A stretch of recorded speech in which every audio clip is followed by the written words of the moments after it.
반갑습니다. 네, 반가워해 주시기 바랍니다. 제가 지난번에 기도에 대한 말씀으로 함께 나누고 이제 두 번째 뵙는 것 같습니다. 올 때마다 제가 느끼는 것은 참 고맙습니다라는 말을 전해드리고 싶고요. 여러분과 함께 예배하는 것이 참 좋았습니다. 1부 예배 때도 그랬지만 2부 예배 때도 순서 하나하나가 저에게 얼마나 은혜가 됐는지, 하나님께서 저에게 참 큰 은혜를 경험하게 하시려고 이곳에 부르시지 않았나라는 생각이 들 만큼 여러분과 함께 드리는 예배가 정말 좋았습니다. 여러분이 이게 사랑에게 계속 계시니까 여러분이 얼마나 복된지 잘 모르실 수도 있는 것 같아요. 여러분 정말 좋은 예배를 잘 드리고 계신 것입니다. 고맙고 감사하고 축복합니다. 감사합니다. 네. 좀 오래된 영화인데요. 전쟁 영화에서 멜 깁슨이라는 배우가 이제 전쟁에 나가려고 하는 병사들을 앞에 두고 연설을 한 적이 있습니다. 그 연설이 참 감동적이어서 제가 한번 적어봤습니다. 내가 이것은 여러분들에게 맹세한다. 우리가 적진에 투입되면 내가 맨 먼저 적진을 밟을 것이고 내가 제일 나중에 적진에서 나올 것이며 단 한 명도 내 뒤에 남겨두지 않겠다. 단 한 명도 내 뒤에 남겨두지 않겠다. 감동적인 연설을 하고 앞에 있는 병사들은 저런 지휘관 같으면 내가 정말 목숨을 바쳐서 따를 수 있겠다. 사기가 충만해져서 전쟁에 나갔죠. 좋은 결과가 나왔습니다. 이처럼 전쟁을 앞둔 왕이나 장군이 그 부하들을 앞에 두고 멋진 연설을 하는 장면을 우리가 영화에서 또 드라마에서 자주 볼 수가 있는데요. 연설을 하는 이유는 단 하나입니다. 이기기 위해서죠. 병사들의 사기를 높여서 불타오르게. 오늘 우리가 읽은 말씀 신명기도 비슷한 상황에서 기록되었습니다. 여러분 아시죠? 이스라엘 백성들이 40년 광야를 헤매다가 이제 마지막 모압 평지에서 요단강을 앞에 두고 이제 여기만 건너가면 하나님께서 주시는 젖과 꿀이 흐르는 땅 가나안 땅을 밟을 수가 있는데 기쁘지만은 않은 거죠. 들어가면 이 가나안 족속들과 치열하고 아주 힘겨운 싸움을 앞에 두고 있기 때문에 이제 모세는 앞에 있는 200만 이스라엘 백성들을 앞에 두고 연설을 하는 겁니다. 여러분 같으면 어떤 연설을 하시겠어요? 어떤 말을 하고 싶으십니까? 저 같으면 자신감을 가져라. 이길 수 있다. 내가 이 스태프들과 함께 회의를 했는데 이번 전쟁의 전략은 이것이다. 라는 어떤 그런 말을 할 것 같습니다. 그런데 모세는 좀 다르게 이야기합니다. 모세는 그 모든 이야기들, 사람의 방법들을 뒤로 하고 이런 얘기를 합니다. 오직 말씀. 무엇이 더 중요한지 알고 있었던 모세는 40년 광야와 그의 평생을 통해 온몸으로 체득한 부인할 수 없는 진리, 솔라 스크립투라, 오직 말씀, 치밀한 계획도 방대한 조직도 수많은 경험도 많은 숫자도 이스라엘의 안전을 보장해 주지 못했던 지난 40년간을 기억할 때 이제 우리가 이 요단강을 건너 가나안 땅으로 들어가고 나서도 마찬가지다. 오직 말씀, 오직 하나님께서 우리를 인도하시고 지키시고 이기게 하실 것이다. 그러므로 말씀을 기억하고 지키라. 그리하면 반드시 복을 받을 것이다. 번성할 것이다. 이것이 신명기 34장 959절 모든 구비구비에 가득 차 있는 이야기입니다.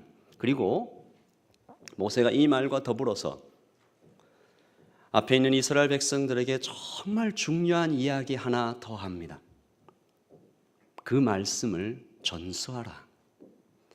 바로 다음 세대에 대한 이야기인데요. 6장 2절입니다. 우리 같이 한번 읽으실까요? 곧 너와 내 아들과 내 손자들이 평생에 내 하나님 여호와를 경외하며 내가 너희에게 명한 그 모든 규례와 명령을 지키기 위한 것이며 또 내 나를 장구하게 하기 위한 것이라. 아멘. 모세는 이런 얘기를 하고 있는 겁니다. 너와 내 아들과 또 그 자녀들이, 그 손자들이 하나님 말씀 위에 서 있지 않으면 큰일 난다. 여러분, 이때 모세가 이 말씀을 전할 때 모세의 마음속에는 깊은 고민이 있었습니다. 거의 확신에 가까운 불길한 미래가 눈에 보이는 것 같아요. 왜 그렇습니까? 이스라엘 백성들이 광야 40년을 보낼 때 하나님 앞에서 어떻게 살았어요? 순종 잘했습니까? 하나님께서 말씀하시면 다 순종하고 거기에 엎드려서 그렇게 갔습니까? 아닙니다. 이 백성들이 광야에서도 이렇게 살았던 백성들이 이제 요단강 건너가 거기에 들어가 땅을 정복한 위에 평화가 찾아들면 이들과 이들의 다음 세대는 과연 어떻게 될 것인가 고민이 되는 거죠. 여러분, 이 모세의 고민을 오늘 2017년 뉴질랜드에 살고 있는 한인 교민들과 함께 하기를 원하는 것입니다. 여러분, 자기 자신에게 스스로 한번 질문해 보시죠. 우리의 다음 세대는 어떤 모습으로 살게 될까요? 우리의 자녀들은 지금 여기 앉아 있는 기성 세대들이 다 주님께로 가고 나면 우리의 다음 세대들은 어떤 모습으로 이 땅을 살게 될까요? 사실 우리 민족처럼 자녀들에게 많은 정성을 다하는 민족은 사실 많이 없습니다. 지금은 조금 달라졌다고 하지만 이민하는 분들의 절대 다수의 이유도 자녀 교육입니다. 그러므로 세계 곳곳의 이민 사회에서 이 자녀 교육의 화두는 굉장히 강렬했고 낯설고 물서른 이역만리 타국에서 간절했고 기도했고 어쩌면 이 교회에 모인 모든 성도들의 기도가 우리 자녀 좀 잘되게 해주세요라는 것으로 수렴되었던 것 같아요. 자비하신 하나님께서 그 기도에 응답해 주셨고 한국인 자녀들의 우수성은 세계 곳곳에 알려져 있고 한류 열풍에 힘입기도 해서 코리안이라는 브랜드는 지금 어느 때보다 높아져 있는 상황입니다. 하지만 이 모든 장밋빛 현실을 눈에 보이는 이 그림들을 잠깐 좀 뒤로 하고 한 발짝 물러서서 잔치를 멈추고 숨을 고른 후 다시 질문해 봅니다. 정말로 우리 다음 세대의 미래는 괜찮은 것일까? 우리 아들, 딸 공부 잘하고 착하고 주일 예배 꼬박꼬박 참석하니까 정말 괜찮은 것인가? 이 자녀들이 대학에 들어가면 어떻게 될 것인가? 결혼한 이후에는 그리고 그 자녀들이 자녀를 낳으면 그 자녀들은 또 어떤 모습으로 살게 될 것인가? 이 질문에 우리가 정말로 자신 있게 대답할 수 있는가? 물론 그 어느 누가 이 질문에 자신 있게 대답할 수 있을까요? 여기 서 있는 저도 이 질문에 결코 자신 있게 대답할 수 없습니다. 그런데 제가 왜 이런 부담스러운 질문을 주일 아침에 여러분과 함께 나누고 있는 것일까요? 바로 다음 세대가 겪게 될 위기가 지금 현재 겪고 있는 위기가 우리가 피부로 느끼고 생각하는 것보다 훨씬 더 심각하게 다가오고 있기 때문입니다. 1996년 크리스천 투데이라는 저널에 헬렌이라는 재미교포가 실은 한 논문이 있습니다. 그 논문에서 Silent Exodus, 소리 없는 탈출이라는 언어가 처음 사용되었는데요. 한인 2세들이 한인교회를 떠나는 현상을 가리키는 말로 이제는 보편적으로 사용되고 있습니다. 교회를 다니던 많은 우리 자녀들이 대학을 진학하거나 직장을 얻어 사회를 진출함과 동시에 교회를 떠나고 신앙을 떠나는 현상을 가리키는 것입니다. 여러분 PPT를 한번 보실까요? 북미의 사례입니다. 여러분 한번 상상을 해보십시오. 저기에 한번 숫자를 한번 넣어보세요. 고등학교를 졸업 전후에 몇 퍼센트의 자녀가 교회를 떠날까? 대학 졸업하면 몇 퍼센트가 떠날까? 북미에 있는 한인교회입니다. 한국입니다. 통합측, 합동측이라고 되어 있는데 사실은 모든 교단이 거의 비슷합니다. 합동측 교회 중에 몇 퍼센트의 교회는 주일학교가 아예 없습니다. 그리고 매년 한 몇 명 정도가 교회를 떠나고 있을까? 답을 보시죠. 고등학교 졸업 전후 북미의 한인교회 48%가 좀 띄워보시죠. 제가 외워서 얘기를 해야 돼요. 70%가 교회를 떠납니다. 그리고 대학 졸업 후에는 90%가 교회를 떠납니다. 그리고 합동측 교회 중에 50%, 48% 정도의 교회에는 주일학교가 아예 없습니다. 그리고 매년 2만 명 정도가 교회를 떠납니다. 이것이요, 벌써 5년 전 통계입니다. 지금은 상황이 더 심각해져 있죠. 여러분, 이제 선교적 패러다임에서 수평적 선교와 수직적 선교라는 말을 쓰고 있습니다. 수평적 선교는 여러분들이 지금 하시는 것처럼 단기 선교나 멀리 타국에 가서 이렇게 선교하는 것들을 수평적 선교라는 말을 쓰고요. 그리고 수직적 선교는 부모가 자녀에게 신앙을 전수하는 것을 이제는 선교라는 말을 쓸 만큼 부모 세대와 다음 세대의 이 세대 간 격차가 심각해져 있다는 사실을 뜻합니다. 여러분, 다음 세대가 쓰는 언어와 부모 세대가 쓰는 언어가 다릅니다. 아니요, 우리 집에서는 한국말 똑같이 쓰는데요. 다 알아들으십니까? 한번 제가 예문을 들어보겠습니다. 이 한국 사회의 예인데요. 여러분 한번 해석을 해보시죠. 예문 1. 새로 전학원에 봤어. 쩔어. 응, 난 금사빠야. 해석할 수 있는 분 한번 손 들어보시죠. 2번. 아마 이 청년들은 해석이 되죠. 2번. 나 홍대 갔다가 레알 장미단추 봤어. 너도 마찬가지야. 지지. 제가 해석을 해드리겠습니다. 예문 1 다시 돌려주시고요. 새로 전학원에 봤어. 너무 멋있더라. 응, 난 금방 사랑에 빠질 것 같아. 두 번째, 예문 2. 나 홍대 갔다가 레알, 진짜 이런 뜻이죠. 장거리 미남, 단거리 추남 봤어. 멀리서 볼 때는 예쁜데 가까이서 보니 완전 못생긴 애 봤어. 너도 마찬가지야. 조용히 해. 두 번째 예화입니다. 카톡 대화예요. 해석하실 수 있겠습니까?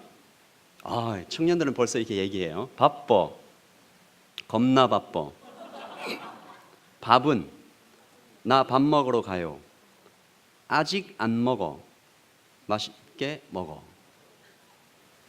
이민사회는요, 여기에 영어가 더 추가됩니다. 다음 세대는 점점 다른 문화와 다른 언어를 써가면서 점점 더 부모 세대와 멀어져 가고 있습니다.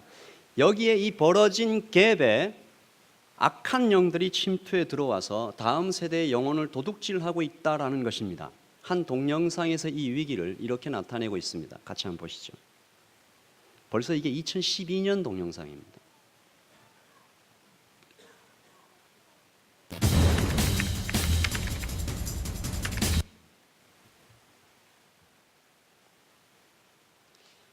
수고하고 계신 엔지니어들에게 박수를 보냅니다.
อย่าปล่อยให้หนูหลุดมือไปนะคะ You're losing us. Нам поможете? You're losing us. Ви нам допоможете? 우리 이름 먹으면 안 돼. Ni ceria aici nos. Somos la esperanza de la iglesia. Glaub uns also lieb. ได้โปรดช่วยผมนะครับแล้วเราเกรงกันต้องให้Jesus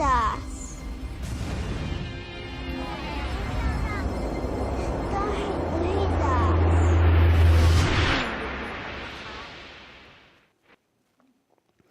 지금 세상에 우리의 자녀들을 제자화하고 있습니다. 보시면 이미 꽤 된 이야기죠. 코스타 강사로 오신 권상길 목사님이라는 분께서 뉴질랜드의 목회자들을 모아두고 이런 얘기를 하신 적이 있습니다. 미국 이민교회가 피눈물을 흘리고 있다. 영주권과 성공을 위해서 밤낮 없이 뛰어다녔고 자녀들에게도 공부가 중요하다. 영어가 중요하다. 미국 현지 교회에 나가겠습니다. 그래 가라. 권장하고 막지 않고. 신앙교육은 당연히 교회가 해주는 것이지. 지금은 잠깐 방황하지만 언젠가 다시 돌아오겠지. 그렇게 거짓 확신 속에 살다가 정신을 차려놓고 보니 현실이 참혹한 것입니다. 여러분 여기서 좀 오해는 하지 마실 것이 미국의 이민 2세들이 뭐 완전히 그냥 엉망이다. 겉으로 볼 때는 멀쩡해요. 오히려 더 좋아 보여요. 30대 초반에 집 사고 차 사고 뭐 10만 불, 20만 불 세 자릿수까지 연봉을 받으며 남부럽지 않은 삶을 살고 있어요. 그런데 그들에게 누구도 아무도 진짜 중요한 것을 이야기해 주지 않았기 때문에 어떻게 살 것인가, 돈을 벌긴 벌었는데 무엇을 위해 쓸 것인가, 성공 후에는 과연 무엇을 해야 되지, 목표를 잃어버린 거예요. 목표를 잃고 나니까 이들이 그 비어있는 텅 빈 가슴 속에 무엇을 채우냐 하면 마약, 섹스, 도박. 미국의 다음 세대가 비참하게 무너지고 있음을 안타까워한 분들이 자마라는 Jesus Awakening Movement, 안타깝게도 영어로 집회를 하고 있어요. 권 목사님께서 뉴질랜드의 목회자들에게 이렇게 호소했습니다. 미국 교민들의 피눈물 그 후회를 반복하지 말아달라. 뉴질랜드는 아직 늦지 않았다. 여러분, 다음 세대를 잃은 교회에게 미래가 없지요. 교회만 무너질까요? 교회와 가정이 연결되어 있습니다. 교회가 무너지면 가정도 없는 것이고 가정이 무너지면 교회도 없는 것입니다. 거기에다가 저출산과 고령화의 위기도 빠른 속도로 우리에게 다가오고 있습니다. 그러므로 요단강 앞에서 모압 평지에서 저 가나안 땅의 치열한 전쟁을 앞에 두고 고민하고 있는 그 모세의 고민은 수천 년 전 거기서가 아니라, 거기뿐만이 아니라 지금 2017년을 살고 있는 이 한인 교민 사회가 함께 고민해야 할, 시간과 공간을 넘어 지금 우리의 영혼을 흔들어 깨우라는 하나님의 긴급한 메시지로 다가오고 있는 것입니다. 그럼 우리는 어떻게 해야 할까요? 어떻게 하면 다음 세대에게 바른 신앙을 물려줄 수 있을까요? 오늘 모세는 말씀을 통해서 앞에 있는 200만의 유대 민족들과 또 시대를 넘어 우리에게 두 가지 이야기하십니다. 첫 번째입니다. 같이 한번 읽어보시죠. 시작. 부모가 먼저 은혜 받아야 한다.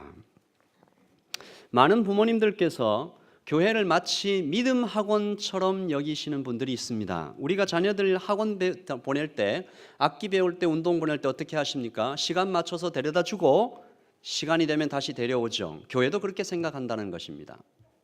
교회가 다 책임지겠지. 아이들만 데려다 주고 다시 데려옵니다. 여러분 한번 질문해 볼게요. 신앙교육의 주체가 누구입니까?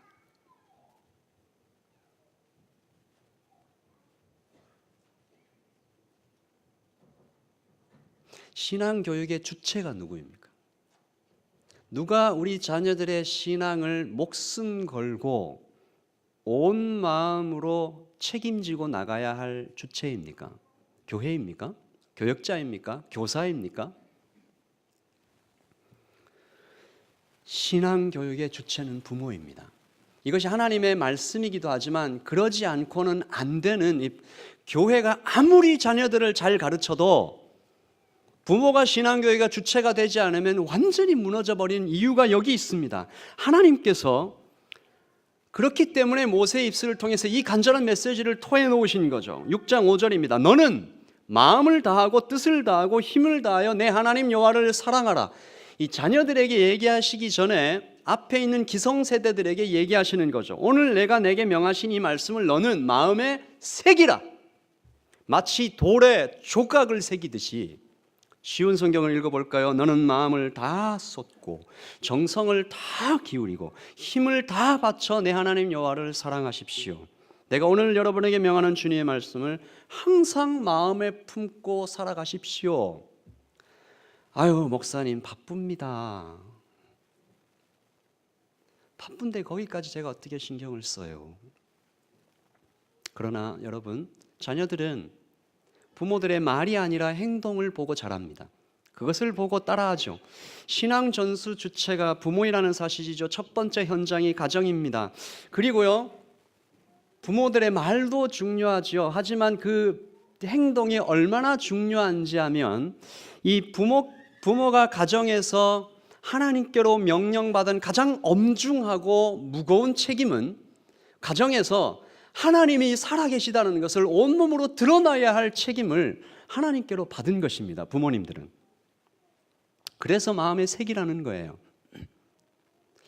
여러분, 그냥 우리의 머리에 담아놓은 지식은 위급한 일이 생기면 날아갑니다. 몸에 새기지 않으면 위급할 때 꺼내 쓸 수가 없어요. 그러므로 하나님께서 마음에 새기라라고까지 얘기하신 이유는 이런 뜻입니다. 급할 때, 큰 위기에 빠졌을 때 너가 반사적으로 나타나는 행동이 성경적이 되게 해라. 흔들리지 않고 든든히 하나님 앞에 서서 오롯이 걸어가게 해라. 또 반대로 기쁠 때, 큰 성공을 거뒀을 때, 많은 돈을 벌었을 때 교만하지 않고 그래도 든든하게 하나님 앞에 서갈 수 있도록 해라. 그래서 우리의 자녀들이 아빠의 주인은 하나님이시구나. 와, 우리 엄마 마음 그 중심에 하나님 계시는구나. 야, 하나님 진짜 살아 계시네. 이렇게 말하도록 부모님들이 먼저 삶으로 보여준다야 된다는 것이죠. 여러분, 안타깝게도 그 반대의 경우를 생각해 봤습니다. 어쩌면 저를 포함하여 우리 부모 세대의 행동 하나하나가 우리 자녀들에게 하나님은 없어 라고 얘기하면서 삶으로 증거하고 있는지도 모릅니다. 이런 것을 practical atheist, 실천적 무신론자라고 얘기합니다. 말은 해요. 교회에 와서 여러 가지 봉사합니다. 근데 집에 가서 큰 위기가 닥칠 때 자녀들이 보는 거죠. 우리 엄마의 주인은 돈이구나. 우리 아빠 주인은 성공이네, 성적이네, 인간관계네. 그러므로 오늘 우리가 이 다음 세대의 위기 앞에서 우리 부모 세대들이 정말로 마음으로 붙잡고 나가야 할 것은 내가 먼저 은혜 받아야 되겠다. 하나님이 살아계심을 온몸으로 삶으로 증거하며 살아가야 하겠다. 그래서 훗날 우리 모두가 두렵고 떨리는 하나님의 심판대 앞에 섰을 때 사무엘을 길러낸 한나처럼 모세를 길러낸 요게벳처럼 잘했다. 네가 다음 세대를, 네 한 세대를 살려냈구나. 그렇게 칭찬받으시는 모든 사랑의 교회 성도님들 되시기를 예수님의 이름으로 축복합니다. 두 번째입니다. 삶으로 증거하는 동시에 우리가 말로 자녀에게 부지런히 가르쳐 지키게 하라. 하나님의 말씀이 이렇게 되죠. 내 자녀에게 부지런히 가르치며 6장 7절입니다. 집에 앉았을 때든지 길을 깔 때든지 누워있을 때든지 일어날 때든지 말씀을 강론할 것이며 너는 또 그 말씀을 내 손목에 매라. 기호를 삼아라. 내 머리에 붙여라. 표를 삼아라. 내 집 문설주와 바깥문에 화장실에 책상에 아이가 보는 컴퓨터 모니터에 밥 먹는 그 식탁에 침대에 다 붙여서 기록할지라. 여러분, 자녀가 있는 모든 현장에서 신앙 전수가 일어나야 함을 강조하고 있는 말씀이죠. 우리 자녀들의 현장은 크게 세 가지일 것입니다. 가정, 학교, 교회. 여러분, 말씀드린 것처럼 가정의 모든 현장이 말씀으로 가득 찰 수 있도록 좀 애를 써주십시오. 어느 집에 방문을 했더니 이 집이 도대체 예수님을 믿는 집인지 안 믿는 집인지 알 수가 없어요.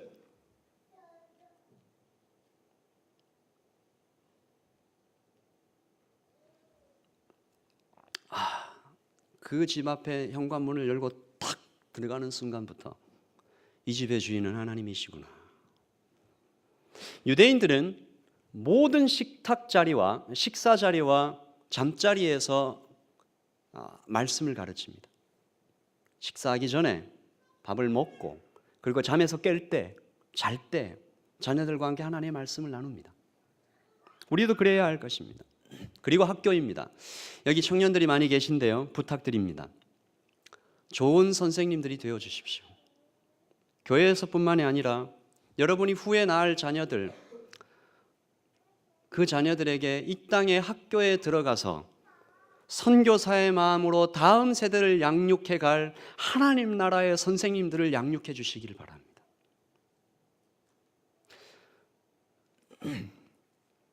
제가 오늘 설교를 몇 분까지 해달라고 말씀을 들어서 좀 급합니다만, 제가 해밀턴에서 겪었던 일입니다. 한 목사님께서 자녀를 학교에 보내신 거죠. 레즈비언 강사가 와서 강의를 합니다. 여러분들 여자들 이게 사이에 어떤 감정이 일어나고 막 좋아지고 그런 거 있죠? 자연스러운 거예요. 사랑하세요. 강의를 마치고 돌아갔어요. 선생님이 이제 나와서 마무리 질문을 합니다. 방금 들은 강의가 너무 마음에 좋다 하면 손 들어봐라. 다 손 들어요. 한 명만 손을 안 들었어요. 그 목사님의 딸이죠. 그 목사님의 딸이 더 이상 학교를 다닐 수가 없는 거예요. 너무 괴롭고. 그래서 그 목사님이 결국은 그 딸을 학교에서 데려와서 이제는 가정에서 가정교육을 합니다. 대안학교죠. 여러분, 학교가 여기까지 와 있는 겁니다.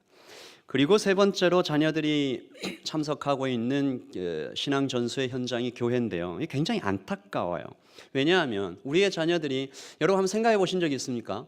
우리의 자녀들이 신앙 교육을 위해서 교회에 머무는 시간은 1년에 얼마나 될까? 표를 한번 보시죠. 미국의 기준입니다. 제가 보기엔 이 기준도 좀 높게 잡은 거예요. 가정은 1년에 2920시간, 학교는 1820시간, 교회는 208시간, 일주일에 4시간을 교회에서 교육을 받는다고 생각할 때 우리의 자녀들은 교회에 몇 시간 정도 있어요? 대부분 그보다 짧을 것입니다. 이 짧은 시간도 문제지만 더욱 심각한 것은 이 세대, 교회 내에서 벌어지고 있는 부모 세대와 다음 세대 간의 단절 현상입니다. 대부분의 교회 학교가 여러분 아시다시피 철저히 또래별 교육에 집중돼 있죠. 초등, 중등, 고등, 대학, 청년, 이게 세상 교육 시스템에서 영향을 받은 것인데요. 이게 영향이 좀 얘기를 하자면 좀 깁니다만 산업화 혁명 때문에 시작된 겁니다. 보다 효율적으로 일을 많이 시킬 수 있도록 컨베이어 시스템이죠. 이 장점이 있습니다. 물론 고유한 문화와 언어를 베이스로 효과적인 지식을 전달할 수 있는 장점이 있는데요. 여러분, 그러나 신앙은 지식이 아닙니다.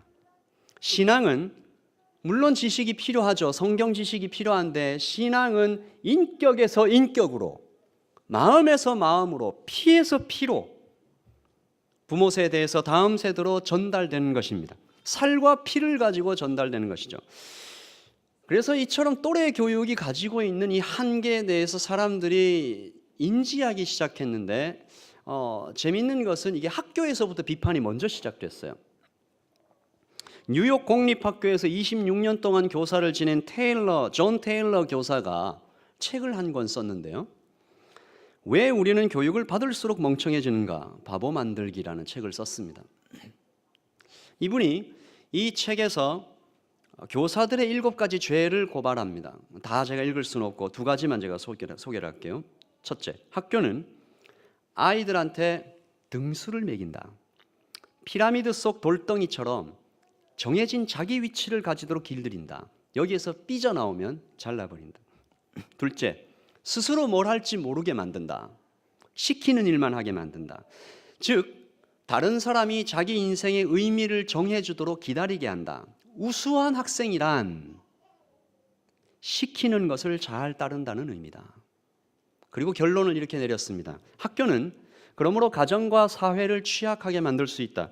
부모와 자식 사이에 활발한 접촉을 막고 건강한 가정을 이루는데 필요한 시간을 뽑아먹는다. 그리고 그가 대안으로서 제시한 것이 바로 청교도 교육입니다. 1629년 뉴 잉글랜드의 세일럼 마을에 청교도 교회가 있었는데 이 아이들은 교회에서 신앙교육을 받고 교회에서 주일 예배를 드리고 평일날은 교회에서 교육을 받는 거죠. 정규학교를 보내라는 많은 압력에도 불구하고 그렇게 했어요. 결과가 어떻게 나왔을까요? 정규 교육을 받은 또래들보다 5년, 10년 정도 앞서가는 겁니다.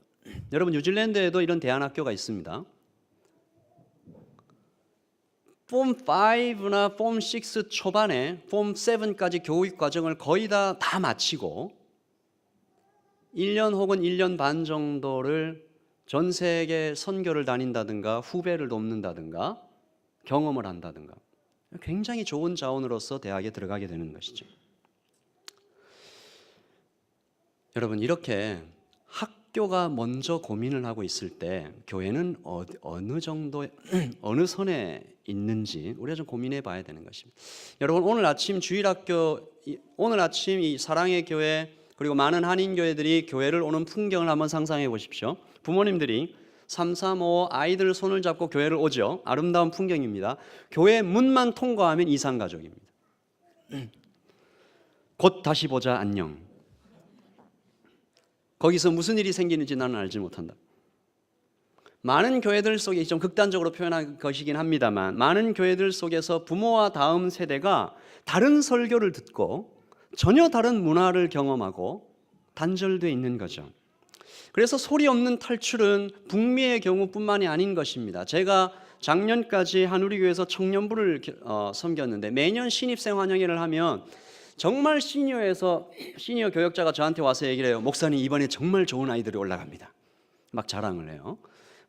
리더로 섬기고 예배 잘 드리고 20, 30명 정도 올라옵니다. 1년 지나면 얼마나 남을까요? 2년 지나면 몇 명 남습니까? 사랑의 교회는 어떻습니까?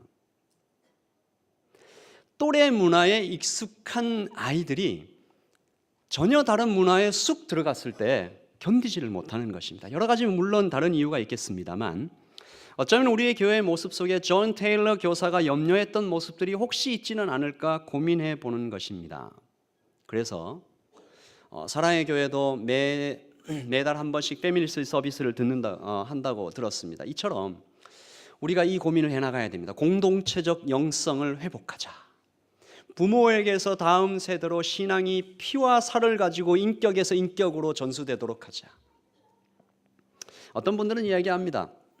말은 좋은데 아이들이 그 긴 예배 시간을 참아내겠습니까? 아마 지금도 저렇게 막 떠들고 있는데 그리고 그 아이들이 이 어른들의 설교를 알아듣겠냐고 이런 얘기들을 하는 거죠. 물론 맞는 말입니다. 아이들의 집중력이 좀 짧죠. 그리고 이해력도 좀 떨어질 수 있죠. 소란을 피워서 예배가 방해될 수도 있겠죠.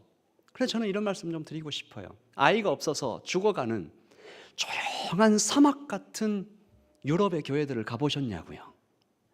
그 유럽의 교회에 참석한 그 할아버지 할머니들이 귀에 가장 듣고 싶은 얘기 그 소리가 뭘까요? 아이들 소리입니다. 그리고 아이들의 이해력은 어른의 생각보다 좀 더 깊을 수 있습니다.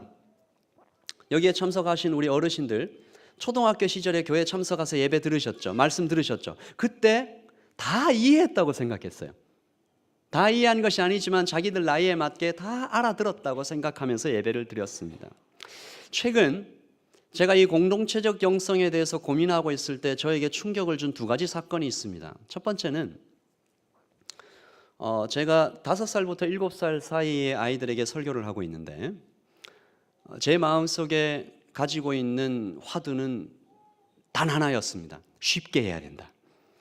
애들은 잘 못 알아들으니까 어떻게든 쉽게 해야 된다. 동영상을 쓰고 애니메이션을 사용하고 PPT를 사용해서 최대한 쉽게 알아듣게 해야 된다. 고민을 하면서 여러 가지 준비해서 마지막 점검을 위해서 이 동영상을 상영해 보고 있는데 그 아이들이 이제 저한테 모인 거죠. 모여서 상영되고 있는 동영상을 한번 보고 제 얼굴을 한번 보고 동영상을 한번 보고 제 얼굴을 한번 보고 한숨을 팍 쉬더니 저한테 얘기합니다. 5살짜리, 6살짜리 아이들이에요. 목사님, 이건 3살짜리 아이들이 보는 거잖아요. 우리 너무 무시하는 거 아닙니까? 옆에 있는 애들이 박수를 치면서 맞아요, 맞아요. 이건 애들이 보는 거죠. 결국 그날 그 동영상은 사용하지 못했습니다. 두 번째 이야기입니다. 한우리 교회에서도 패밀리 서비스를 드립니다. 혹시 저희 교회 담임 목사님 만나보신 분 계신지 모르겠지만 아이들이 있어도 어른들 예배처럼 똑같이 이렇게 설교를 하시는 거죠. 같이 정말 어른들밖에 없는 것처럼 이렇게 설교를 딱 하십니다. 내심 몇 번 고민을 한 적이 있습니다. 과연 저도 고민을 했죠. 과연 저 아이들이 다 알아들을까? 예배 사회를 마치고 이렇게 쭉 다시 사무실로 올라오고 있는 중인데 조그만 아이들이에요. 아마 주니어였을 거예요. 학생 2명이 저를 향해서 막 뛰어오더니 저 앞에 딱 서서 이야기합니다. 목사님, 남 목사님께 꼭 좀 전해주세요. 오늘 설교 말씀이 너무 좋았습니다. 은혜 받았어요. 그 반짝거리는 눈망울이 제가 너무 예뻐서 너희들이 직접 가서 말씀드려라 그랬더니 부끄러워서 말 못해요. 그러면서 막 도망을 가는 겁니다. 나중에 다시 생각해 보니까 그 아이들 부모님 손잡고 수요 예배에 곧잘 참석하던 아이들이었습니다. 훈련이 필요하다는 얘기입니다. 훈련을 받으면 가능하다는 이야기입니다. 지금도 노쇼에 있는 리포엄드 처치에 가면 많은 아이들이 부모님과 똑같이 예배를 드리고 다 이해하고 저녁이면 함께 예배를 나눕니다. 저는 꿈을 꾸는 것입니다. 우리가 물론 고민해야 되죠. 어떻게 아이들이 어른들과 함께 드리는 예배에서 은혜를 누리게 할 수 있을까? 이 고민을 계속해 나가야 합니다만 모든 세대가 교회가 함께 우리는 어떻게 함께 같은 설교를 듣고 은혜를 나눌 수 있을까? 이 고민이 이제는 좀 심각하게 현실적으로 시급하게 해야 될 때가 되었다는 것입니다. 그래서 우리의 꿈은 함께 같은 설교를 듣고 주일 저녁에 가정 예배를 통하여 다시 되새기고 묻고 대답하는 가운데 신앙은 전수되고 가정은 하나 되고 아이들은 다음 세대의 리더로 커가는 모습을 우리가 좀 꿈꿀 수는 없겠습니까? 모세는 앞에 서 있는 200만 이스라엘 백성들에게 이 말씀을 전하면서 네가 그 말씀을 듣고 큰 은혜를 받고 다음 세대에게 전수하면 큰 복을 받을 거야. 번성할 거야. 어떤 사람들이 이야기합니다. 목사님 너무 복복하지 마세요. 번영신학입니까? 무조건 복만 추구하는데 좀 듣기 안 좋습니다. 저급하게 봅니다. 아닙니다. 복이라는 단어를 오해하셔서 그래요. 히브리 원어에 보면 이 복은 무릎 꿇다는 얘기입니다. 하나님 앞에 나의 모든 생각을 내려놓고 무릎을 탁 꿇는 자세, 이것을 성경에서 복이 있다 하는 것입니다. 그러므로 무엇입니까? 내가 먼저 은혜 받고 자녀들에게 복을 전하게 되면, 말씀을 전하게 되면 우리의 자녀들이 복을 받는다. 즉 이렇게 급변하고 휘몰아치는 폭풍 같은 이 미디어의 홍수 속에서 그 사탄의 공격 속에서 우리 아이들이 하나님 앞에 딱 무릎 꿇고 든든히 서가게 된다 그 말입니다. 내 생각이 아니라 하나님의 뜻에 순종할 때 복이 있다. 그러면 여러분 어떻습니까? 우리의 자녀들이 이 복을 꼭 받아야 되지 않겠습니까? 저는 사랑의 교회의 모든 자녀들이 이 복을 꼭 받기를 예수님의 이름으로 축복합니다. 말씀을 마무리하겠습니다. 세상에 그냥 되는 일 없다고 하지요. 우리의 자녀들이 이 복을 받고 크게 번성하기 위해서 누군가가 씨를 뿌려야 한다는 것입니다. 비바람을 견디고 척박한 땅을 갈아엎어가며 돌보아야 된다는 것입니다. 하나님께서는 모세의 입을 통해서 6장 3절에 이 일을 해야 될 사람을 적시하십니다. 이스라엘아, 듣고 삼가 그것을 행하라. 그리하면 내가 복을 받고. 이스라엘아, 지금 이 말씀을 듣고 있는 기성세대여, 부모세대여, 이스라엘아, 구원받은 공동체, 교회여, 가정이여, 눈물을 흘리며 씨를 뿌리라. 누군가가 우리의 자녀들을 옮겨 심어진 씨앗과 같습니다.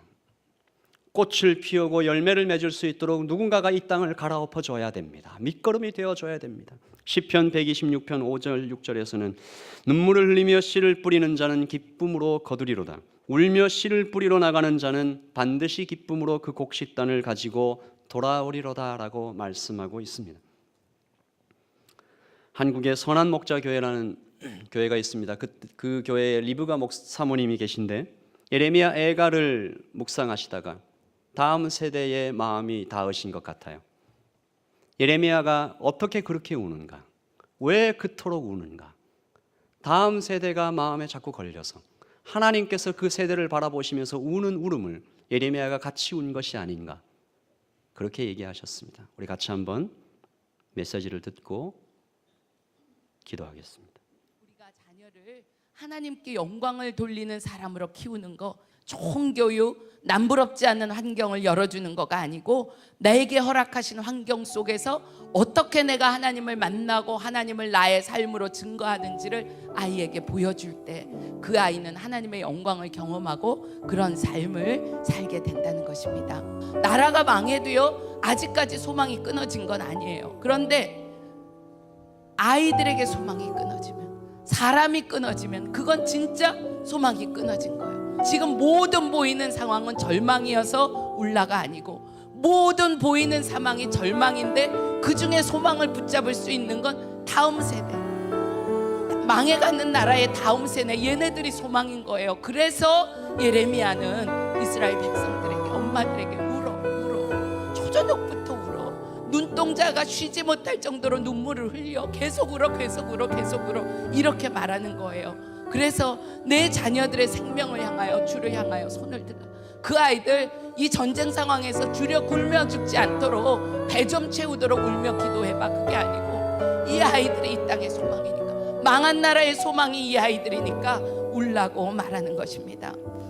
교회도 마찬가지고 한국 교회도 마찬가지입니다. 교회가 무너졌다, 한국 교회가 어떻다, 썩었다 이렇게 하지만요, 교회 안에 한 사람 한 사람, 여기 있는 여러분 한 사람이 망하지 않고 그리스도 안에 살아있으면 한국 교회는 소망이 있어요. 우리가 할 일은요, 눈물 붓고 기도하는 것밖에 없어요. 그저 울며 기도하는, 여호와의 긍휼하심에 의지하여, 여호와의 약속에 의지하여 울며 기도할 뿐밖에 없습니다. 내가 정말 성령께서 그렇게 하시니까, 말할 수 없는 탄식으로 내 안에서 중보하고 울고 계시니까 나도 울게 되는 것입니다. 여러분, 우리가 울릴 천지입니다. 주님의 마음에 들어가 보면 울지 않을 수가 없게 되는 거예요. 부모인 나의 믿음이 없고, 나의 완악함과 나의 어리석음 때문에 울 수밖에 없고, 아이들이 처한 이 시대 상황이 너무 미안해서, 결국은 어른들이 만들어 놓은 시대 상황 아니겠어요? 그게 너무 미안해서 울게 될 수밖에 없고, 정말 하나님 앞에 울지 않고 살 수가 없는 날들이 우리에게 있습니다. 울고 안 울고는요, 눈물이 많은 사람이라서 울고 눈물이 없는 사람이라서 안 우는 게 아니에요. 하나님의 마음이 부음바 되고 하나님이 보여주시는 게 보이면 울 수밖에 없습니다.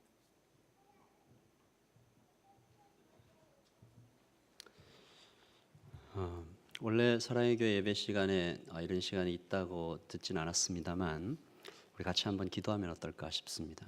좀 특별하게 이 땅의 다음 세대를 위하여, 우리 교회를 위하여, 하나님께서 우리에게 맡겨주신 사랑의 교회 영적인 자녀들을 위하여 우리 한 번만 좀 기도하고 찬양 드리도록 하겠습니다. 같이 기도하시죠.